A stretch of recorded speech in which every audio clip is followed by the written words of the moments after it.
कसं काय मजेत ना. मी रुद्रा तुमचं आपल्या या चॅनलवरती स्वागत करत आहे.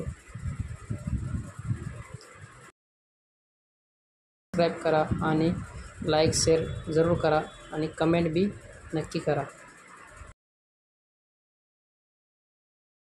बऱ्याच जणांचं म्हणणं होतं की इलेक्ट्रिकल लोकोमोटिव्ह लागल्याच्या नंतरसुद्धा गाडीमध्ये स्पीडमध्ये वाढ होत नाही आहे. तर ज्या टायमाला इलेक्ट्रिफिकेशनचं काम चालू होतं त्या टायमाला ट्रॅक चेंजिंगचे सिल्पर चेंज झाले होते, पण ट्रॅक चेंज नव्हते झाले.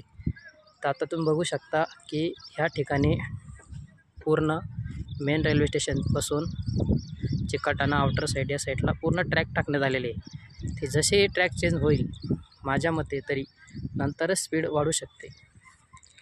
तरी सर्वांना बघू शकता की हे ट्रॅक चेंज झाल्याच्या नंतरच स्पीडमध्ये काहीतरी वाढ होईल असे वाटतात. तुम्ही कमेंट करून नक्कीच कळवा तुम्हाला काय वाटते याबद्दल.